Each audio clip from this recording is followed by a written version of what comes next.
My name is Benjamin Day, And I am Jillian Mason. and this is Medicare for All, the podcast for everybody who needs healthcare. Jillian, Mawwiage is what brings us together today.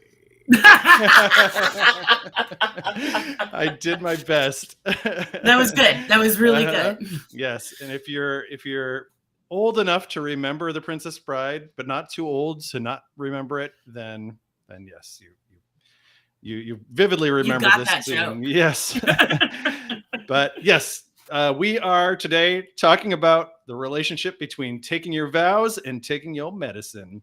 So insert your ball and chain joke here. But it turns out I couldn't believe this, that in 2020, more than 1/4 of everyone who got married said that they took the plunge because one of the partners involved needed health insurance.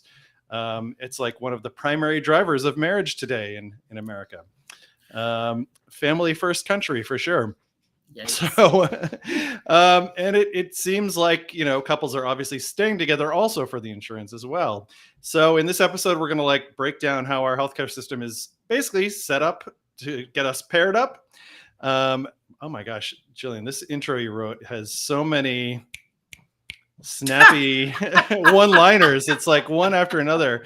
I just got to keep them going here. I drank a lot of caffeine today, and my episode notes reflect that. That's right. Taking your vows and taking your medicine, set up to get us paired up. Hell yeah. And also how Medicare for All obviously could save you a trip down the aisle. Well, wait, let me just say, okay, so whereas I have inserted a number of little snappy jokes in here, because, that's just who I am. But also, millions of comedians over time have basically established the unquestionable fact that marriage is hilarious. That being said, on today's episode, we're also going to be talking about some of the dark side of marriage, which includes domestic violence. And we know that's a topic that can raise some really traumatic feelings in survivors, or, may not be appropriate for any kids you have in the room. Also, you probably don't want to, teach. You probably don't want to tell your kids about our healthcare system, which is also terrible. Right. Also traumatic, yeah. Also that. And of course, we also want to remind people that if you or someone needs help with a domestic violence situation, that you can call the National Domestic Violence Hotline at 1-800-799-SAFE. That's 1-800-799-7233 to find resources in your area. It's truly sad that we need to do this to even be able to talk about the healthcare system, Jillian. But one of my questions was for you. You did a lot of the research for this episode. Are people really getting married only for health insurance? You betcha, Ben. So yeah, it turns out that yes, people are really getting married for the health. Okay, wait. Let me say. I acted surprised when I asked that, but I'm actually not that surprised because I think I know at least one or two of them. We hear about people's healthcare horror stories every day. We've seen some shit. But obviously, we can't demonstrate statistically that these couples got married only for insurance. And we really hope that some affinity for each other was involved as well. But basically, this affordablehealthinsurance.com did a survey, and they found out that 26% of American couples married in 2020 said they got hitched because their partner needed insurance. And of course, this number spiked in 2020 because, I don't know, Ben, do you remember something significant that happened in 2020? I just can't recall. Well, it would be the pandemic. Yes. So like 7.7 million people lost their jobs, right, and had to find an alternative to their health insurance, right?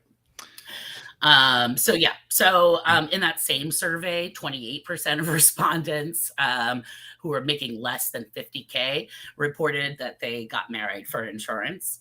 So the less money you make, the more likely you are to get booed up so that you can, you can go see a doctor.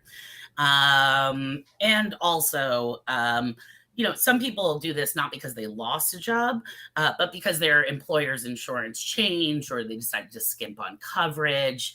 So, we see a lot of stories about that.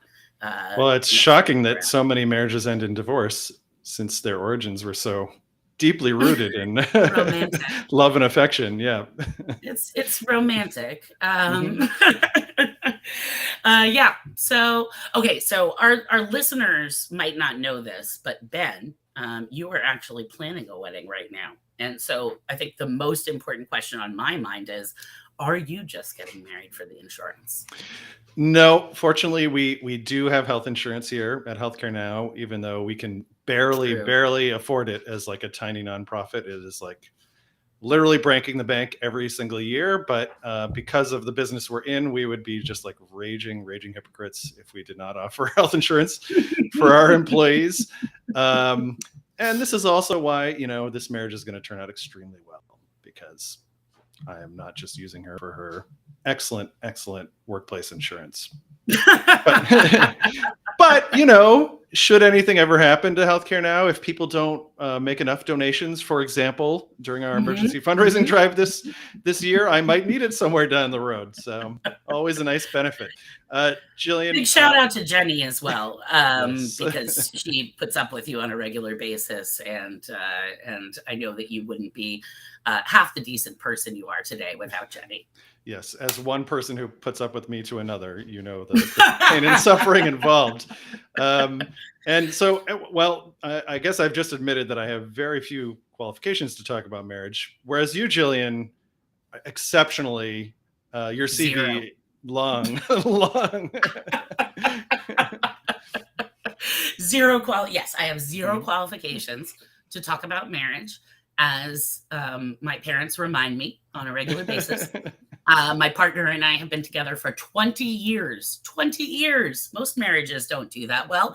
And we've been engaged for 10 of them, and we've kind of admitted to ourselves that we're never going to get married. So, yeah. It's a permagagement. It's like it is. It's like the permafrost. Exactly. Yeah. So moving on to the Oh, you don't want to talk about our personal lives some more? Oh no, let's. That we are basically incapable of not talking about our personal lives, so we'll be intertwining throughout the rest of the episode more hilarious and terrible things about ourselves. But to get to the sort of weird and kind of terrible intertwining of marriage and legal marriage and relationships and the healthcare system in the United States. How does getting married kind of impact a person's access to health insurance, overall? Number one, it's really messed up that it does it all. Right? Yeah. Yes. As someone who has complicated feelings about marriage, right? Like, yeah, maybe you don't want to get pregnant. Okay. All right. But regardless, marriage does change how you qualify for health insurance subsidies, particularly under the Affordable Care Act. So once you're married, your combined income actually determines if you're eligible for help. So as a couple, right, you can earn a joint income of up to 400% of the federal poverty level. And that's $69,000, right? So like $70,000 a year to qualify for premium subsidies. Right. And if you earn, and again, this is like combined, right? If you earn combined more than 70,000, right, you might qualify for an extended subsidy. Right. And it is so much harder because it uses the federal poverty guidelines, which are so messed up. They're hard to qualify for as an individual, but they're much harder to qualify for as a couple or a family. Yeah, totally. And I mean, if you think about it, like $70,000 a year is, that certainly wouldn't pay a mortgage on a house in Massachusetts. It wouldn't pay rent for, a place in California or New York, right? So, we're already talking about a really low income threshold here.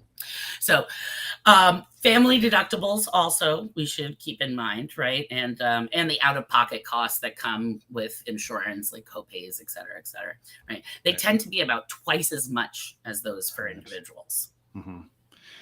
And the premiums are higher, obviously, if you have to pay for them. And we'll get a little bit later also to the family plans that you can get through your workplace, which are much more expensive. Usually, they cost more to the employer, and then the employer shifts more of those costs onto you than they do for individual plans.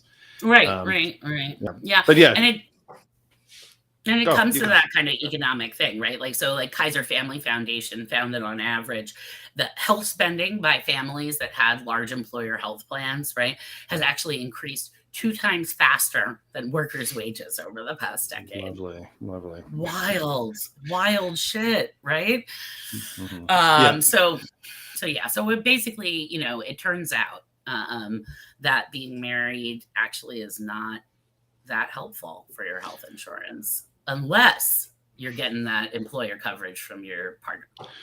Right. And just to state the glaringly obvious, if you have a Medicare for all system, like almost all the developed world does and much of the developing world, marriage doesn't matter. Everyone is qualified for healthcare coverage for free, and you getting married or not does not affect your access to healthcare. So everything we're talking about here is kind of a U.S. specific twisted thing in which getting marriage can help or hurt your chances of getting the healthcare you need. It's almost like in other countries, they recognize that you're human whether or not you get married. That's not a family value statement, Jillian.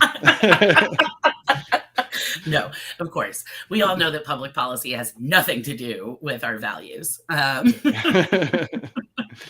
least, I don't know. I live in Texas, so yeah. Family values means you don't care about individuals anymore. So, and also not families sometimes. After they're born. Yeah. Right. Exactly. Oh my God. Yeah. So, I mean, like, I think we all knows those statistics, right? But we're seeing more and more people talking in public about it, which I think is really important, right? Because we all know that, like, a problem doesn't really exist until someone's posted on Reddit about it. Mm-hmm. So, we had, there was actually a major article in the Wall Street Journal in 2020 where Francesca Fontana, who's a journalist, she wrote about her story. Her boyfriend had an autoimmune disease, and so she ended up marrying her boyfriend, just so that they could subsidize those costs. And then the op-ed department vetoed it. I mean, yeah, it's interesting how that conflicts with the Wall Street Journal's positions in a couple of things. Oh man. Another kind of just like blatant story on Reddit. Again, if it isn't on Reddit, it didn't happen. But this woman wrote in, and I just thought, the way she put it, like, just makes so much sense, right? She said, "My best friend and I are not in a romantic relationship and never will be as far as I'm concerned. We've been besties for 8 years now, and I can't fathom being anything more than friends. For the next months, I'll still be on my dad's Humana military TRICARE insurance. And when I turn 21, I will lose it. I have chronic illnesses and I'm on a handful of medications that I can't pay for without insurance. I also don't have a job that provides health insurance, and I believe government aid in this country is an absolute last resort." So she's come up with a solution. "My friend has a factory job with amazing health insurance, and he offered to marry me so I can be on his insurance. I feel bad taking advantage of him like that, but it seems like my best option, right? We already know that we're going to be in each other's lives forever." She says, "I've tried to get rid of him. It didn't work. LMAO." And basically, they hope to live together in the future. And they have agreed on this situation. And so basically, he said he'll be getting a bunch of benefits by being married. He's just a friend helping out a friend, isn't he? Which is, it's funny because, in this country, we're supposed to think of marriage as being like sacred, right? And yet we set up this system where it is so much easier for this person to completely forgo marriage, marriage for love and that sacred institution, and just use it as a vehicle for health insurance. Well, I hope her credit score is good for his sake. Yeah.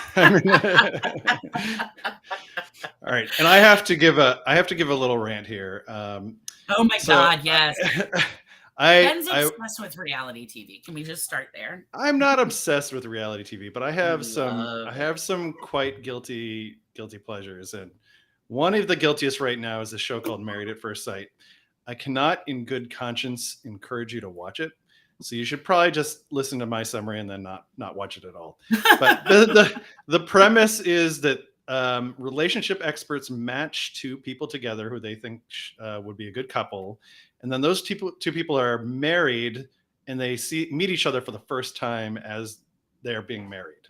And then it's just like you've just got to make it work, like make this relationship work. The idea was, for many years, there's arranged marriages that actually it's more about your ability to navigate a relationship and communicate and commitment to make it work than it is about like finding someone else with the exact right traits or hobbies or whatever. It's less shopping and more like this.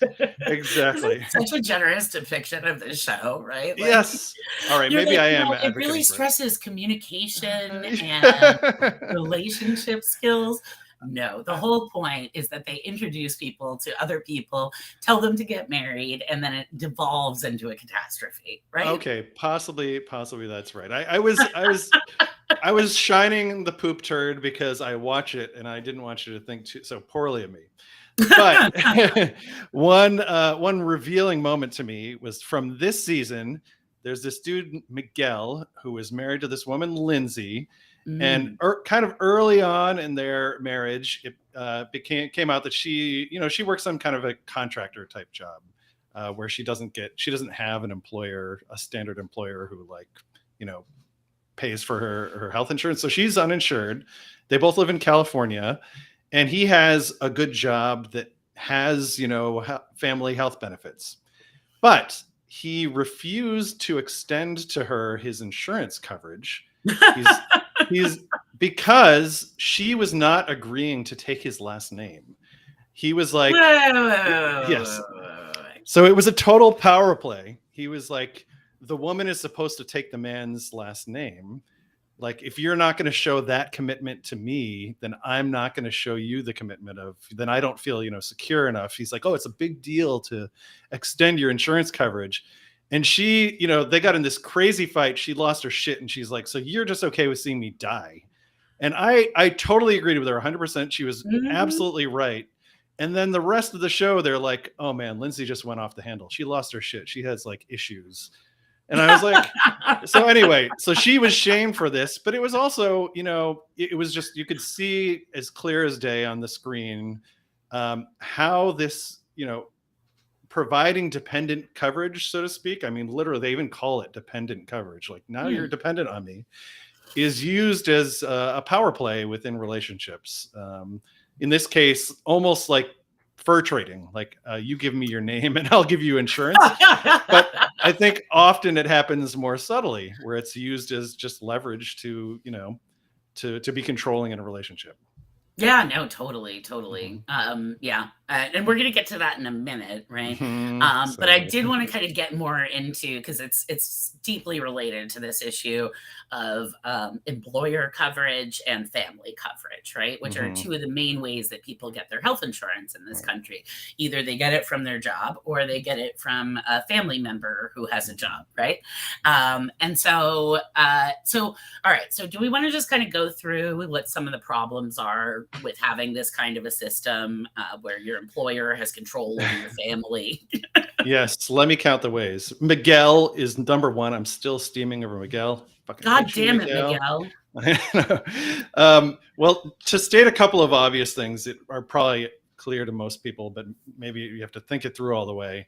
I was actually surprised that most employers who offer any insurance coverage do offer some type of family insurance as well. Usually there's two types. There's like +1 coverage for just a spouse, and then there's family coverage that includes the spouse plus children. So the vast majority, more than 95% of employers that offer any insurance offer family coverage as well.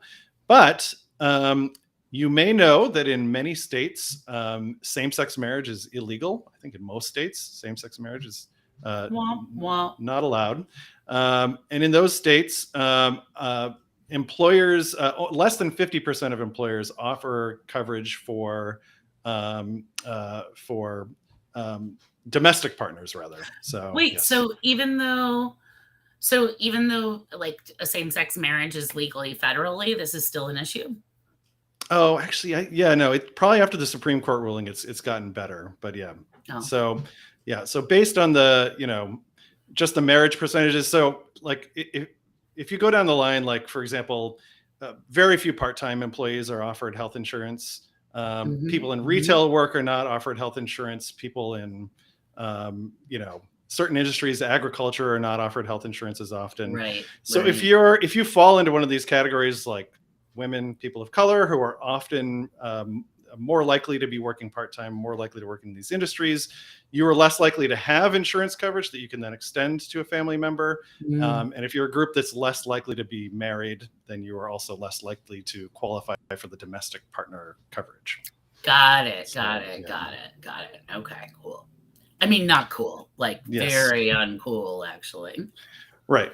And this is bad news for you too. If you ever need health insurance through John, you're in deep trouble as domestic partners, right? Yeah, no, that's true. I mean, luckily, Texas, just brief story time here. Mm. Luckily, Texas is a common law marriage state, as Ah, opposed okay. to Hmm. we spent most of our relationship together, Hmm. in Massachusetts, which is not a common law state. Right. Um, but the way that common law marriage works is that I think it's there's a requirement of a certain amount of time that you have to be Hmm. living together, right? Hmm. Hmm. Which again, John and I have been together for 20 years, so Hmm. we're on that. And then the second part of it, though, is that you have to be able to document instances where the other person has acknowledged you as their spouse in public.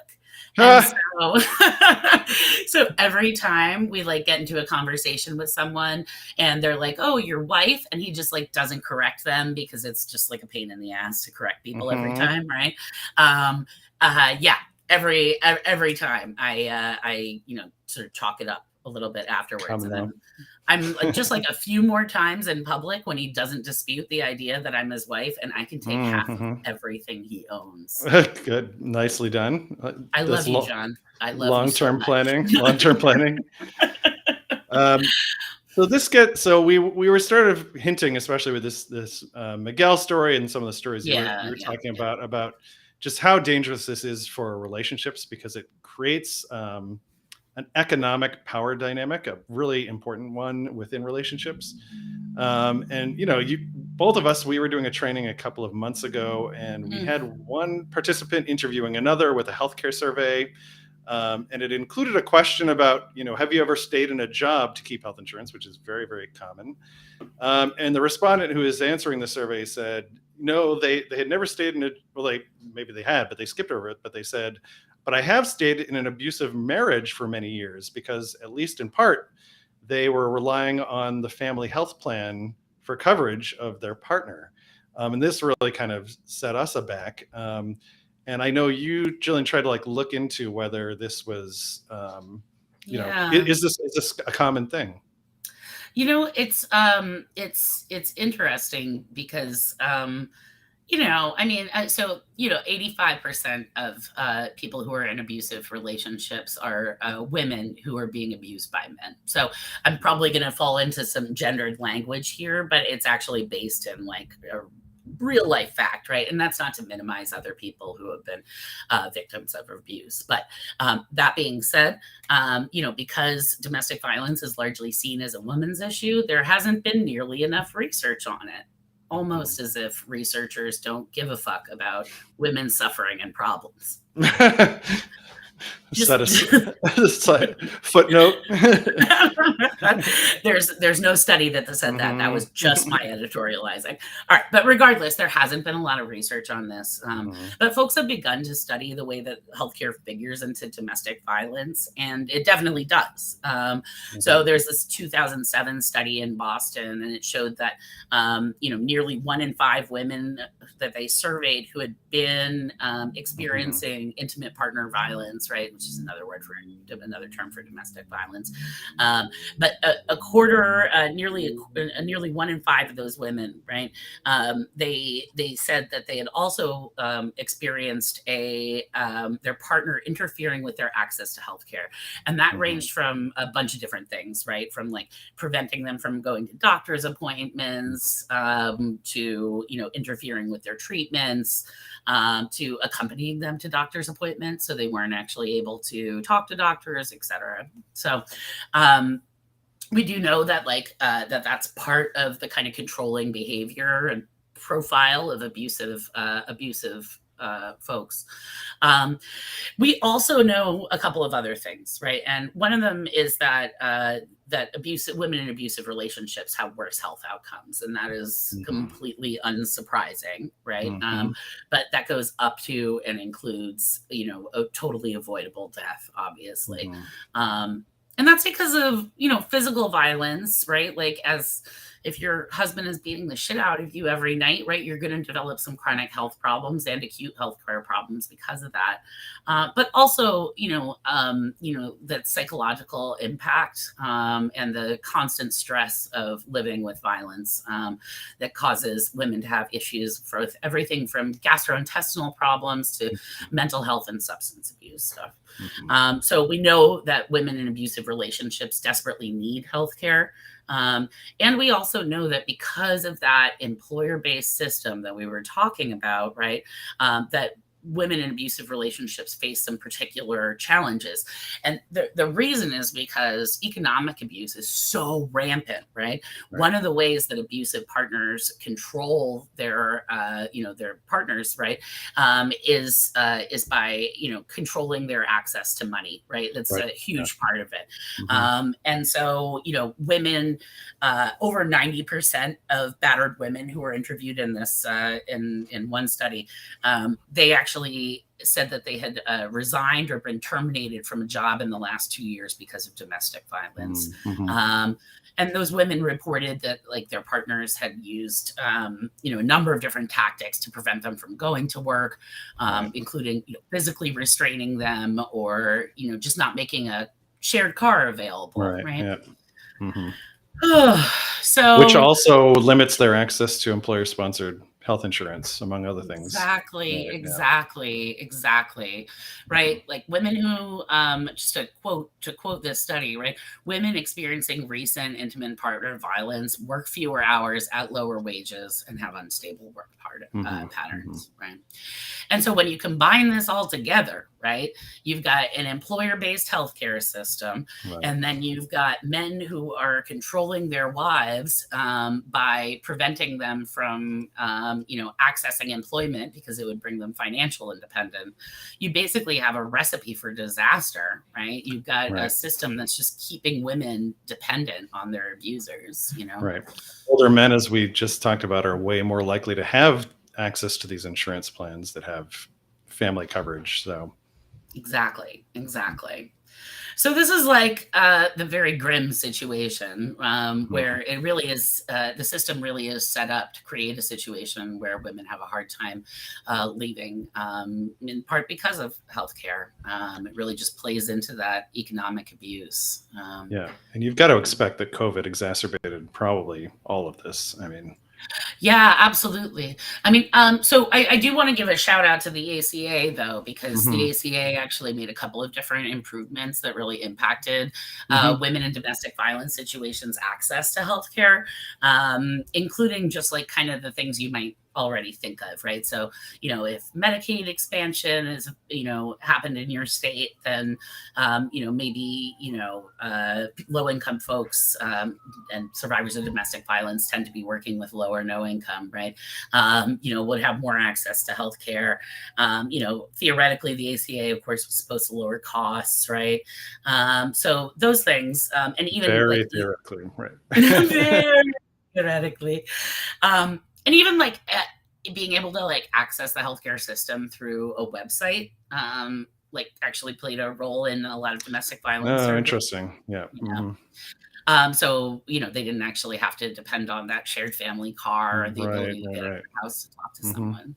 And then also the ACA actually had two specific provisions for domestic violence survivors. One of them was that, if you remember at the beginning of the ACA, they were fining folks for not having health insurance.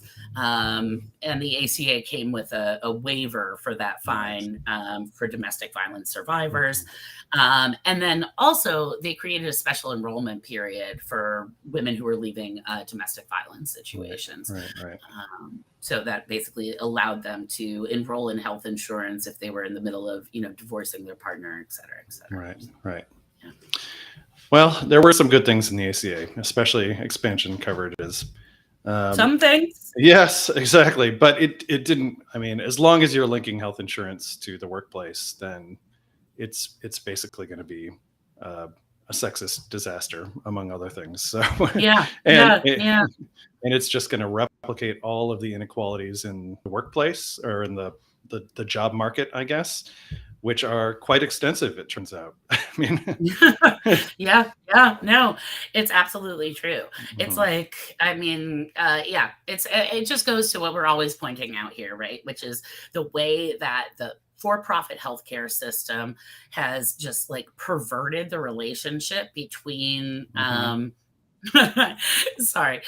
between people in medicine, right? And it perverts all of our social relationships and creates a kind of I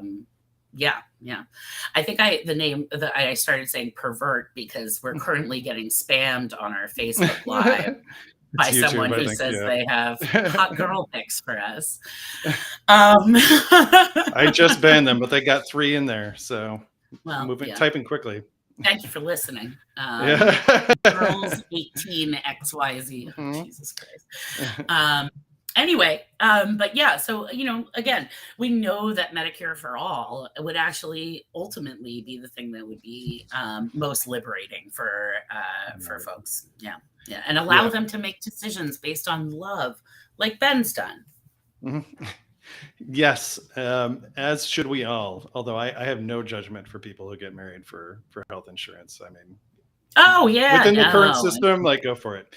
And I forgot to go over the cost for family coverage. It's totally wild. So the cost for an individual health plan is it's a little over $7,000, but the average cost now nationally for a family plan is over $21,000. So just stop in your mind, think about how much you earn, and subtract $21,000 from it. It's totally insane. And even when you look at a lot of people don't have to think about it in their mind; they can just look in their bank account. Exactly. It's just totally unaffordable. But even for employers who are paying, covering or providing the family plan, they force you to pay a much higher percentage of family plans than they do individual plans. So, for example, for individual coverage, and this is, even the individual numbers are kind of wild. The average employee contribution is over $1,600, and that's 22% of the total costs. But for a family plan, the average employee contribution is closer to $6,200, and it's 30% of the costs. So employers see the huge price tag and they don't want to pay it for you, so they're pushing it off disproportionately onto workers, which means that it's even harder to afford for working class people than an individual plan, which is hard enough as it is. So sounds like some bullshit to me, Ben. Yes. Well, what is not bullshit is our amazing podcast team, Jillian. How'd you like that segue? So I want to thank the podcast team. Our podcast manager is Angelique Davis. Our researcher for this episode was Lindsay Beish. And our show notes writer was Jerry Katz. Our audio editor was Irina Budanova. And I should remind you, don't forget to like this episode, subscribe to the Medicare for All podcast on your favorite podcast platform. And this is a project of the Healthcare Now Education Fund. Yay! So if you would like to support our work, you can donate at our website, healthcare-now.org. Thanks, y'all. We'll see you in a couple weeks. Stay safe and